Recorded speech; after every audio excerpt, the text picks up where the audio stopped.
Good morning, Scott here, known as Cantaloupe to some online, and I'm bringing a video to you on a subject that's interesting to me. It might be of interest to you or someone you know, and I want to talk about public access in the context of businesses and people enjoying exposure to the general public and the increased traffic that predictably comes from it. So, public access has historically been a huge topic and a point of contention among disadvantaged groups, people who have been segregated or discriminated against in terms of access to services, in terms of access to venues or restaurants or buses or entertainment, you name it. And you probably know exactly what I'm talking about, the temptation for country club style environments to want to regulate their clientele for the interest of keeping it pure in a certain one way or another. And the people who complain about it, the people who say, well, you're discriminating, you're prejudging me, I haven't done anything wrong, and maybe it's based on the color of my skin, or maybe it's based on my economic class, but in any case, it's not legal or fair to tell me I can't participate or partake of the service, whatever it is. So here's the thing. This is relevant with a real example right now. I am talking to some people online, on YouTube actually, other YouTubers, and I have nothing but the greatest respect for all of these people, and God bless these girls. We're learning. Everybody is learning still. Every part of life is some learning opportunity, if you ask me. And Kayla, I make videos about Kayla many times, and she's a sweetheart, and I have fondness for her, but that's not the point here. The point is that she has asked, among other people actually, to purify her channel, so to speak. She wants to purify her clientele. She says, if you comment on my videos, I'm going to attack you, and I'm going to have my friends attack you, and I'm going to raise a big issue about it if you're not part of my preferred audience. Kayla's 14, and she's still learning that civil rights exist, that discrimination is a thing, and that public access brings that exposure that you want, right? You want those clicks, you want those likes and subscriptions. Well, obviously, public access is key to that, but it's a double-edged sword, isn't it? You have to entertain and uphold basic human rights at that point. You do, because you're in public. It's for the general public. Once it's out there, so you can't just take the parts you like. You have to actually indulge free speech. You have to indulge equal access and random clientele. So this is something that a lot of people struggle with. God bless Kayla. At Kayla, 3 A's at the end, 789. Check out her stuff. It's very good. It's entertaining. However, she has a historical objection to old men visiting her channel, such as it is. Maybe she actually does. I don't know.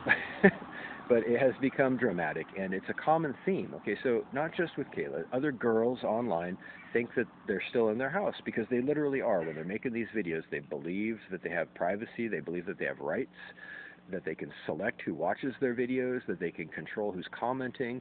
And yes, you are able to block people, but at the point where you're instituting a policy channel-wide, or on the whole platform, or calling for reform in that vein that discriminates against an age, a creed, a sexual orientation, etc., then you are breaking the law. You are categorically not only breaking law, but it's unsupportable, it's immoral, because you are benefiting from that same public exposure. Okay, this is the point.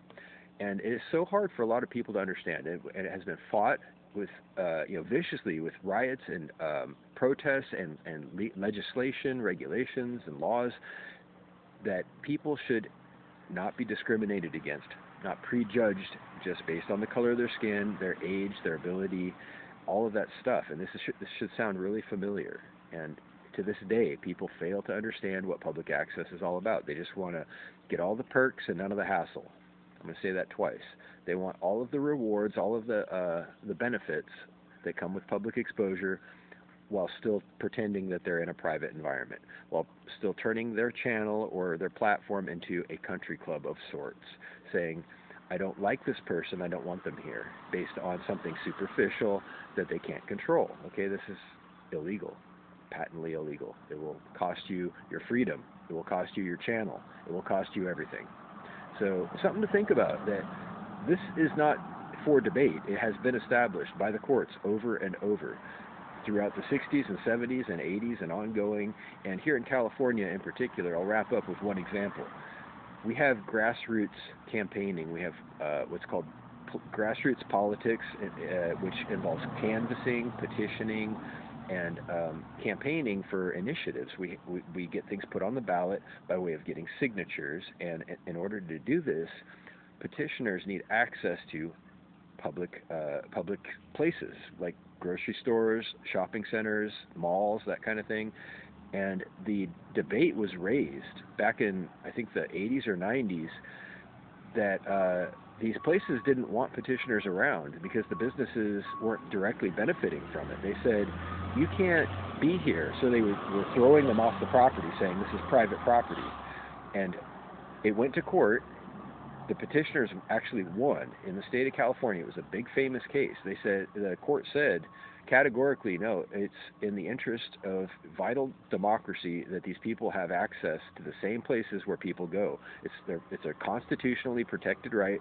They are allowed to petition in front of supermarkets, shopping centers, malls, etc. Any place where the general public has access and a lot of traffic.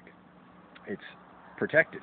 It's protected by law, not just in California, but nationwide by the Constitution itself. So that includes YouTube.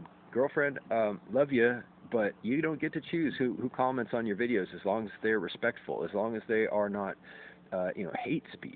If it's hate speech, if they're taking you down for your color of skin, or they're attacking you personally, or trying to dox you or your family, okay, that's unsupportable too. But anything that's their sincere opinion, or their just part of who they are as a person, you have to accept that as part of the package.